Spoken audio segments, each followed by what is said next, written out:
नमस्कार, स्वागत है आप सभी का वीडियो गुरु में। और आज वीडियो गुरु में हम लोग बात करेंगे परसेंटेज की। तो बच्चों, अभी तक हम लोगों ने परसेंटेज का कुछ बेसिक कॉन्सेप्ट समझा है। आज उसी में आगे बात करेंगे, कुछ और कॉन्सेप्ट समझेंगे, कुछ और सवाल देखेंगे। तो ज्यादा समय ना लेते हुए सीधे चलते हैं सवालों की तरफ। पहला सवाल कह रहा है the population of a city is increase bye 10% every year. किसी शहर की पॉपुलेशन 10% से बढ़ जाती है प्रत्येक वर्ष। If the population of the city 3 years ago was 30,000। आज से 3 साल पहले अगर पॉपुलेशन ऑफ सिटी 30,000 थी, then the present population of the city is.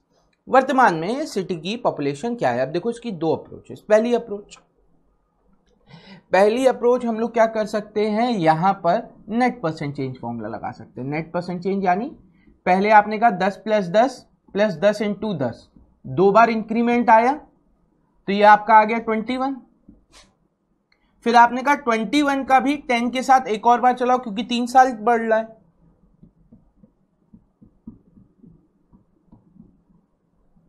तो यहां से आपका कितना आ गया? देखो 0 0 0 कैंसिल हो जाएगा, 21 हो गया। यहां से आपने देखा ये 2.1 हो गया, ये आपका हो गया 33.1। यानी एक्चुअल में 33.1 का इंक्रीमेंट आया होगा परसेंटेज में। तो आपने कहा कि पहले जो पॉपुलेशन थी वो 30,000 थी, अब 133.1 हो जाएगी, क्योंकि 33.1 से बढ़ जाएगी। परसेंट की बात हो रही है, नीचे 100 आ जाएगा, पॉइंट हटा, 1 0 और आ गया, 3 0 से 3 0 कैंसिल। अब 03993 3993 option third is the right answer. पहला तरीका। दूसरा तरीका क्या है?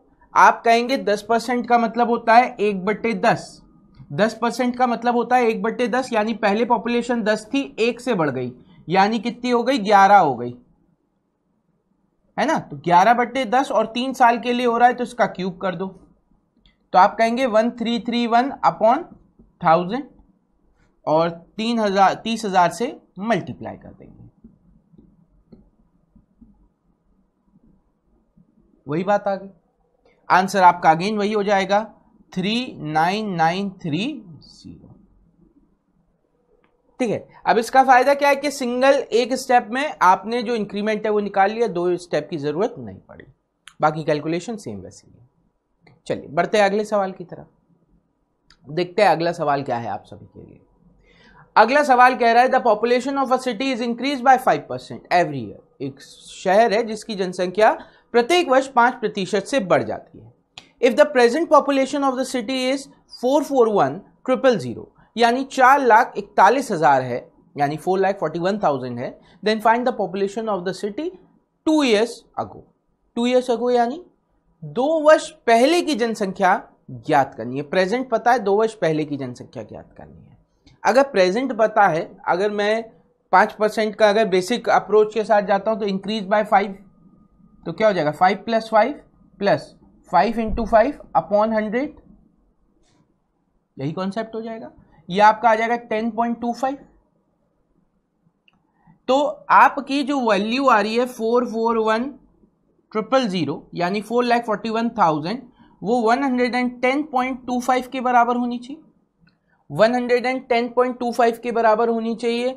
इसका अगर मैंने मल्टीप्लाई कर दिया किससे? 100 से, क्योंकि 2 साल पहले का पूछ रहा है, यानी ये अब हो गई होगी इतनी पॉपुलेशन, अगर 2 साल पहले 100 थी। अब आपको पता है, अगर आप 110.25 में 4 का मल्टीप्लाई करेंगे तो 441 आ जाएगा। तो 4000 ये हो गया, 2 0 ये और आ गए, तो 4 लाख आपका आंसर आ गया। ठीक है, 4 लाख यानी ऑप्शन 1। आप कहोगे सर आपने इतनी जल्दी कैसे डिवाइड कर लिया? तो देखो 110 था, मैंने कहा 110 का अगर मैं 4 गुना करूं तो 440 होता है। 110 का 4 गुना करूंगा तो 440 होगा, और 0.25 का 4 गुना करूंगा तो 1 हो जाएगा। 441 मुझे दिख रहा था, मैंने यहीं से, क्योंकि देखो जब आपको वैल्यूज दिख रही है कि वो पूरी कंप्लीटली डिविजिबल है, तो आपके दिमाग में आता है कहीं ना कहीं पूरा जा रहा होगा। अब पूरा कितनी वैल्यू से जाएगा, बस आपको ये चेक करना होता है। तो आप यूजुअली अगर 0 0 0 दिख रहा है, मैंने सीधे सीधे 441 से 110 को कनेक्ट करके चेक किया था। क्लियर? अच्छा, दूसरा तरीका, 5% का मतलब 1/20। 5% का मतलब 1/20, इंक्रीमेंट हुआ यानी 20 + 1 21।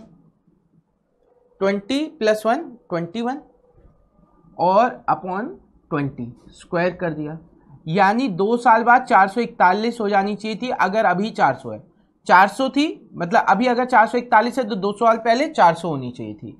441 दिख ही रहा है कितने के बराबर है, 4,41,000 के बराबर। तो 400 कितने के बराबर होगा, 4 लाख के बराबर। खत्म। सही है ना। आपने क्या किया, 1/20 आया, इंक्रीमेंट आया, 20 + 1 21 अपॉन 20, इसका स्क्वायर किया तो ये हो गया 441 अपॉन 400। इसका मतलब क्या है, अभी ये हो गई बढ़कर 2 साल पहले 400 होगी। बस यहां से ये लॉजिक लगाया और सॉल्व कर लिया। क्लियर। चलिए बढ़ते हैं अगले सवाल की तरफ। अगला सवाल क्या कह रहा है, अगला सवाल कह रहा है the population of a city is increase bye 20% first year. एक शहर की जनसंख्या पहले 20% से बढ़ती है and decrease by 5% in the second year. मतलब पहले क्या हुआ, 20% से बढ़ गई, 20% से बढ़ी, फिर क्या हुआ 5% से कम हो गई। ठीक। In the second year and the same process goes on for the next 2 years। अच्छा, फिर यही प्रोसेस अगले 2 साल भी चली, यानी 20 से बढ़ा 5 से घटा। ठीक। Find the net percent change in the population of the city at the end of the 4 years। अब देखो यहां पे मैं एक लॉजिक, 2 लॉजिक से फिर से अप्रोच लगा सकता हूं। पहली लॉजिक कि 20 और 5 का इस्तेमाल करूं, 20 - 5 इंटू माइनस 20 × 5 अपॉन 100। तो ये कैंसिल आउट हो जाएगा, यहां से आपका 100, ये एक बचा 14 आ गया। अगर आपको पता है 20 - 5 वाले कॉन्सेप्ट से आपका 14 आंसर आ रहा है, तो यहां से भी 14 ही आना चाहिए, यहां से भी 14 ही आना चाहिए, क्योंकि यहां पे भी 20 - 5 है। तो अब मेरे पास 2 वैल्यू आ गई कि एक बार 14 से इंक्रीमेंट है पहले 2 साल में, फिर अगले 2 साल में 14 से इंक्रीमेंट है। तो 14 + 14 + 14 × 14 अपॉन 100। तो ये आपका कितना हो जाएगा, 28 + 1.96, आंसर आ गया 29.96, ऑप्शन 4। ठीक है। लॉजिक क्या लगाया, पहले 20 से बढ़ा फिर 5 से घटा, यानी 14 का इफेक्ट आया, फिर 20 से बढ़ा फिर 5 से घटा, यानी फिर 14 का इफेक्ट आया होगा। तो ओवरऑल 2 बार 14 का इफेक्ट आ रहा है, क्योंकि 4 साल की बात हो रही है। एक तरीका ये है। दूसरा तरीका, पॉपुलेशन को 100 मानो, पहले 20% से इंक्रीमेंट हुआ है, पहले क्या हुआ है, 20% से इंक्रीमेंट हुआ है। अगर 20% से इंक्रीमेंट हुआ है तो आप कह सकते हैं ये वैल्यू हो जाएगी 6/5। फिर 5% की कमी आई है, 5% की कमी आने का मतलब है 19/20। फिर इंक्रीमेंट हुआ है तो 6/5, फिर कमी आई है यानी 19/20। अब आप इसे सॉल्व कर लो, जो भी आंसर आएगा आप, लेकिन ये आप देखो फिर जो भी वैल्यू आ रही होगी उसे फिर आप 100 से माइनस करोगे, आंसर आ जाएगा। और ये बहुत लेंदी मेथड हो जाएगा, ये बहुत लेंदी मेथड हो जाएगा। इससे अच्छा क्या है, आप सीधे सीधे किसका इस्तेमाल करें, नेट परसेंट चेंज का। और कॉन्सेप्ट क्या लगा है, पहले 2 वर्ष में जो इफेक्ट आएगा अगले 2 वर्ष में भी वही इफेक्ट आएगा, तो उन दोनों का एक ही को 2 बार आप यूज कर ले। क्लियर। जैसे जो हमारा 14 आ रहा था उसे 14 2 बार यूज कर लीजिए। चलिए इस सवाल में देखिए क्या कह रहा है। इस सवाल में कह रहा है price of a car is depreciated at a rate of 25% for first year, 20% in the second year and 10% in the third year. क्या है, कोई कार है जिसका प्राइस हमें दिया गया है कितना, if the price of the car 3 years अगो, 3 साल पहले उस प्राइस कार का प्राइस था 8 लाख, कितना था 8 लाख। ठीक है, 8 के बाद 5 जीरो, लाख लगाने के लिए 8 के बाद 5 जीरो। ठीक है। Price of car is depreciated at a rate of 25%। 25% depreciate होने का मतलब क्या है, 25% का मतलब है 1/4, कमी आ रही यानी 4 से 1 कम हो गया, 4 से 1 कम हो गया यानी इसका 3/4 भाग रह गया होगा। 20% इन द सेकेंड ईयर, 20% का मतलब क्या होता है 1/5, 5 से 1 कम हो गया यानी 4/5 भाग रह गया। ठीक, in the second year and 10% in the third year. 10% का मतलब होता है 1/10, 1/10 का मतलब क्या है 10 से 1 कम हो गया यानी 9/10 रह गया होगा। अब देखिए यहां पे मैं एक जीरो से एक जीरो कैंसिल कर सकता हूं, 4 से ये 4 टाइम्स चला जाएगा, ठीक है। 8 3 जा 24, 24 इंटू 9, ठीक है, 24 इंटू 9 कितना हो जाएगा 216, 1 2 3 4 0 डिवाइड बाय 5। अब मेरे दिमाग में बात क्या आती है, 5 और 2 का जहां पे भी मल्टीप्लीकेशन वाला केस आता है, मैं नीचे 2 का मल्टीप्लाई ऊपर 2 का मल्टीप्लाई कर दूं, ये 10 हो जाएगा, एक जीरो कैंसिल और हो जाएगा। और इसका अगर मैं दुगना कर दूं यानी 432 और 3 जीरो और आ गए, यानी 4,32,000 मेरा आंसर आ गया, 4,32,000। Option 1 is the right answer, है ना। 5 के मल्टीपल वाला केस पता है ना, 5 की पावर n इंटू 2 की पावर n इक्वल टू 10 की पावर n हो जाता है। अगर कहीं पर भी कोई वैल्यू 5 से डिवाइड हो रही है तो आप क्या करो, 2 का मल्टीप्लाई यहां, 2 का मल्टीप्लाई यहां, ये 10 हो जाएगा, कैलकुलेशन आसान हो जाएगी। उसी प्रकार से अगर 25 दिख रहा हो तो इंटू 4 ऊपर नीचे का मल्टीप्लाई, ये 100 हो जाएगा, नीचे 100 होगा, इजिली कैलकुलेशन हो जाएगी। 125 होगा तो किसका, 8 का, 5 की पावर 3, 5 की पावर 3, 2 की पावर 3, 5 की पावर 3 इंटू 2 की पावर 3 आपको 10 की पावर 3 दे देगा, यानी 1000 दे देगा। तो इस तरीके से हमारा कैलकुलेशन वाला पार्ट वहां पे इजिली हो जाता है। क्लियर है। डेप्रिसिएशन जैसे बढ़ रहा था, डेप्रिसिएशन में वैसे ही कम होगा, है ना। चलिए इसी बात पे बढ़ते हैं अगले सवाल की तरफ। चलिए इस सवाल की बात करें तो यहां पे कह रहा है, if a student divide the number by 10 instead of multiplying it by 10 then find the error percent in the resultant. देखो क्या कहा गया, कोई एक स्टूडेंट है, मान लो उसके पास है एक नंबर x, इसे मल्टीप्लाई करना था 10 से, गलती में उसने मल्टीप्लाई की जगह डिवाइड कर दिया, तो आंसर में एरर आ रही होगी। कितनी एरर आ रही होगी, ये आंसर आना चाहिए था 10x और ये आंसर आ रहा है 0.x, है ना, या आप कह सकते हैं 0.1 इंटू एक्स, ऐसा कुछ भी मान लीजिए। अब आपसे एरर पूछ रहे हैं, आप एरर निकाल सकते हैं, इन दोनों का जो डिफरेंस होगा 9.9 का आएगा, डिवाइड बाय 10 इंटू 100 आपका आंसर आ जाएगा। लेकिन हम इतना करेंगे कि कैलकुलेटिव होगा और गलती होने के चांसेस बढ़ जाएंगे। अब इसे हम लोग जल्दी कैसे करते हैं, हम x यानी उस नंबर को ऐसा कुछ नंबर मानेंगे, क्या हमें करना था, मल्टीप्लाई करना था ना 10 से, ऐसा कौन सा नंबर होगा जिसे 10 से मल्टीप्लाई करने पर मेरे पास 100 बन जाए, 10। यानी ये जो x था अगर मैं इसे 10 मान लूं, ठीक है, तो एक्चुअल में क्या होना चाहिए था, 10 इंटू 10 यानी 100 आना चाहिए था रिजल्ट, 10 इंटू 10 100 आना चाहिए था रिजल्ट। गलती से हुआ क्या, रियली हुआ क्या, वो इस 10 को 10 से डिवाइड कर गया और आंसर आ गया 1। एरर कितने की हो गई, हमें दिख रहा है एरर हो गई 99% की, खत्म, एरर आ गई 99%। तो हम क्या करते हैं, ऐसे सवालों में जिस भी चीज से मल्टीप्लाई किया जा रहा हो, हम प्रयास करते हैं ऐसे नंबर से मल्टीप्लाई करें कि वो 100 का मल्टीपल हो जाए, 100 या 100 का मल्टीपल हो जाए, ताकि हमारी कैलकुलेशन आसान हो। चलिए इसी बात पे बढ़ते हैं अगले सवाल की तरफ। अब यहां पे कह रहे हैं, if a student multiplying a number by 4 by 5 instead of multiplying it by 5 by 4 then find the error percent in the resultant. कह रहे यदि किसी छात्र ने गलती से किसी संख्या को 5/4 से गुणा करने की बजाय 4/5 से कर दिया है, तो परिणाम में त्रुटि ज्ञात कीजिए। मैंने कहा ऐसा मैं किस नंबर का मल्टीप्लाई करूं, किसमें, 5/4 में, ताकि मेरे पास क्या आ जाए, 100 आ जाए। तो आपको पता है 5 से चला जाएगा 20 बार, x की वैल्यू 80 मान लो, x की वैल्यू 80 मान लो। फायदा, जब आप 80 में का 5/4 भाग लोगे, 80 का 5/4 भाग लोगे, ये 100 आ जाएगा। अब कह रहे गलती से इसने 80 का 4/5 पार्ट ले लिया, 80 का कितना पार्ट ले लिया, 4/5। 5 से 80 जाता है 16 टाइम, 16 इंटू 4 आपका हो जाएगा 64। एरर कितने की आ गई, 36 की। एरर कितने की आ गई, 36%।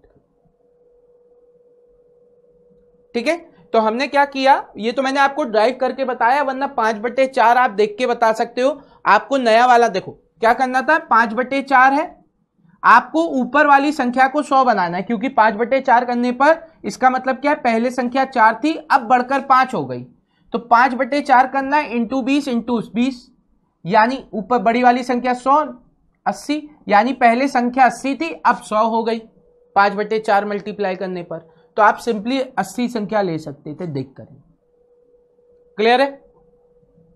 मैं मल्टीप्लाई करके बताया, उतनी करने की जरूरत नहीं है। अगर मैं जैसे लिखता हूं ना x का 5/4, इसका मतलब क्या हो गया, ये अगर 100 है तो ये 80 होगा इस तरीके से, या अगर ये नीचे वाला 100 है तो ऊपर वाला 125 होगा। इस तरीके से चलता है।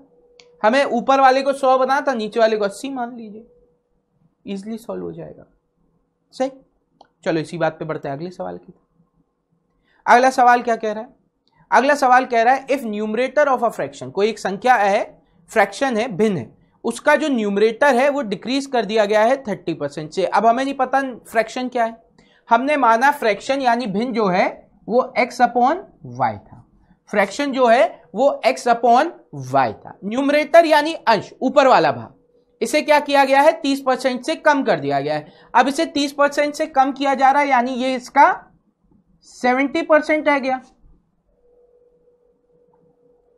And the denominator is increase bye 50%, और जो डिनोमिनेटर है उसे 150% से बढ़ा, 50% से बढ़ा दिया गया, 50% से बढ़ा दिया गया, यानी ये इसका 150 हो गया। 50% से बढ़ा दिया गया, 100 में 50 बढ़ गया, यानी 150 हो गया। तब आपके पास जो प्राप्त फ्रैक्शन है वो 1/5 हो जाता है। वो आपके पास कितना आ जाता है, 1/5 हो जाता है। आपने कहा 0 से 0 कैंसिल, 5 से 3 टाइम्स, x/y इधर रह गया, ये 3 ऊपर चला गया, 7 नीचे आ गया, 3/7 आंसर आ गया। कितना आंसर आ गया? Option second 3/7। अब देखो, अगर मेरे को कभी इसको करना है तो मैं जल्दी ऐसे भी कर सकता हूं कि 1/x/y फ्रैक्शन था, अब फ्रैक्शन 1/5 हो गया, जो यहां पे डिनोमिनेटर का इफेक्ट आ रहा था यानी 150 हो रहा था ना, उसको न्यूमरेटर में ले गया, यानी एक्चुअल में जो डिनोमिनेटर में हो रहा है उसे चेंज होने के बाद न्यूमरेटर, यानी यहां के हर पे होने वाला इफेक्ट इस तरफ के अंश का इफेक्ट। ठीक है, इसी तरीके से यहां पर जो आपके न्यूमरेटर यानी अंश पे हो रहा था वो यहां के डिनोमिनेटर यानी हर पे लिया, क्रॉस मल्टीप्लाई। आप पहले ही क्रॉस मल्टीप्लाई करके रखो, अब आपकी चीजें आसान हो जाएंगी और एक ही स्टेप में आंसर आ जाएगा। क्लियर? ठीक, तो अगली बार आपके सामने ऐसा कोई सवाल है, आपको x/y न्यूमरेटर पहले था, आपसे कहा गया न्यूमरेटर डिक्रीज बाय 70%, आपने कहा 70 इधर नीचे, न्यूमरेटर था डिनोमिनेटर में ले गए, and denominator is increase bye 50%। अब डिनोमिनेटर 50% से बढ़ गया, यहां का न्यूमरेटर 50% से बढ़ा दो, यानी 150 कर दो, तब आपके पास फ्रैक्शन हो जाता है 1/5। अब सॉल्व करो। क्लियर? अगला सवाल, अगला सवाल यहां पे क्या कह रहा है? अगला सवाल कह रहा है if numerator of a fraction is increase bye 200%। अब क्या कहा गया, जो आपका न्यूमरेटर है उस फ्रैक्शन का वो इंक्रीज हो रहा है 200% से, इंक्रीज बाय 200%, यानी x/y है, हमें नहीं पता, इंक्रीज बाय 200% यानी 300% हो गया। इंक्रीज बाय 200% का मतलब क्या हो गया, आपका 300 हो गया। And the denominators become 200%। अब देखो, ये नहीं कह रहे कि डिनोमिनेटर इंक्रीज बाय 200% है, वो कह रहे हैं डिनोमिनेटर 200% बन जा रहा है, तो यानी ये एग्जैक्टली 200 एज इट इज आ जाएगा, यानी 200 यहां पर आना चाहिए था, ऊपर चला गया, 300 यहां पे आना चाहिए था, यहां पे नीचे आ गया, हमने एक ही लाइन में कर दिया। ठीक है, तो आपका जो फ्रैक्शन है वो 2 बन जाता है। अब फ्रैक्शन 2 बन जाता है, 2 0 से 2 0 कैंसिल, आपकी वैल्यू कितनी हो गई 4/3, 4/3 आंसर आ गया, ऑप्शन 4 खत्म। ठीक है, तो वो जो क्रॉस मल्टीप्लाई वाला पार्ट है वो हम लोग पहले ही कर लेते हैं ऐसे सवालों में, ताकि हमारा टाइम बचे और हम जल्दी कैलकुलेशन कर पाए। क्लियर है? और याद रखिए, अगर कहीं पे भी लिख रहा है इंक्रीज्ड बाय, यानी इतने अधिक हो गया, अगर अधिक की बात हो रही है तो आप 100 में उतना प्रतिशत ऐड करोगे, और कहीं लिख रहा है बिकम्स इतना %, तो आप डायरेक्टली वही % लोगे। ठीक है, जैसे अगर मैं आपसे कहता हूं कोई आपकी जो सैलरी है वो अभी की सैलरी की 2 गुनी हो गई, ठीक है, तो आप क्या कहोगे, आपकी सैलरी 1 रुपए थी, अब 2 रुपए हो गई, पर अगर मैं कहता हूं आपकी सैलरी 3 रुपए से बढ़ गई, तो पहले 1 थी अब 3 रुपए से बढ़ गई तो 4 हो गई। ये वही चीज है, जब आपसे कहा गया इंक्रीज हो गया यानी बढ़ गई तो 100 में जोड़ दो, और इतनी हो गई तो आप सीधे सीधे उतना ही रख दोगे। क्लियर? चलिए अगले सवाल की तरफ बढ़ते हैं। अगला सवाल क्या कह रहा है? अगला सवाल कह रहा है 2 numbers are 20% and 28% less than a third number. कोई 2 नंबर्स हैं, मान लीजिए कोई नंबर है ए, दूसरा नंबर है बी, तीसरे नंबर सी से, तीसरे नंबर सी को 100 मान ले रहा है क्योंकि इसके रेफरेंस में बात हो रही है। थर्ड नंबर से लेस है ना, तो तीसरे नंबर को हमने 100 मान लिया। पहला नंबर क्या है? 20% कम है। अगर ये इससे 20% कम है तो ये 80 हो गया, एंड दूसरा नंबर उससे 28% लेस है यानी ये आपका 72 हो गया। ठीक है, अब ये कह रहे हैं find second number is what percent more or less than the first number. आपको क्या करना है? पहले नंबर से दूसरा नंबर कितना कम है या ज्यादा है बताना। तो पहले तो हमें पता चल गया कम है, पहले तो हमें देखते ही पता चल गया कम है। कितना कम है? 8 कम है। कितने से? 80 से, इंटू 100।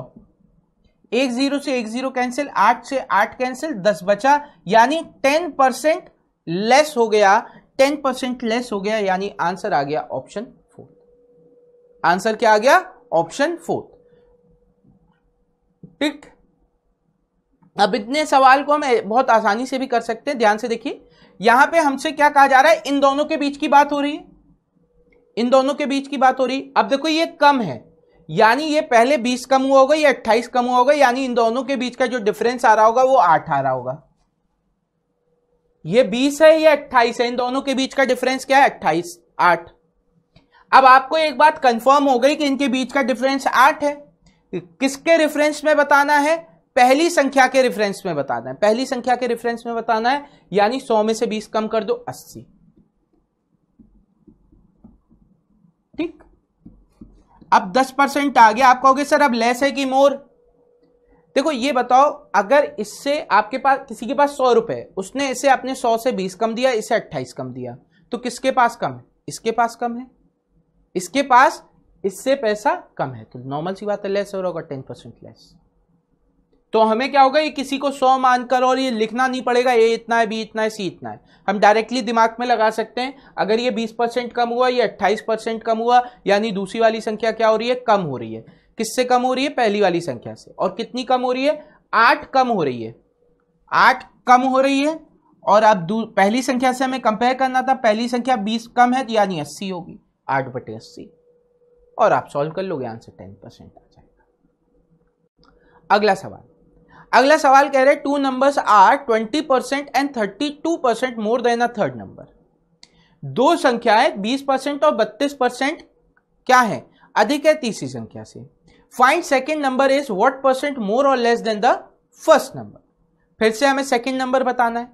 अब देखो ये 20 ज्यादा है, ये 32 ज्यादा है। 20 ज्यादा है, 32 ज्यादा है, क्या होगा? ओवरऑल ज्यादा ही होगा। ये इससे 20 ज्यादा है उस नंबर से, ये 32 ज्यादा है, यानी सेकंड नंबर क्या होगा? ज्यादा होगा।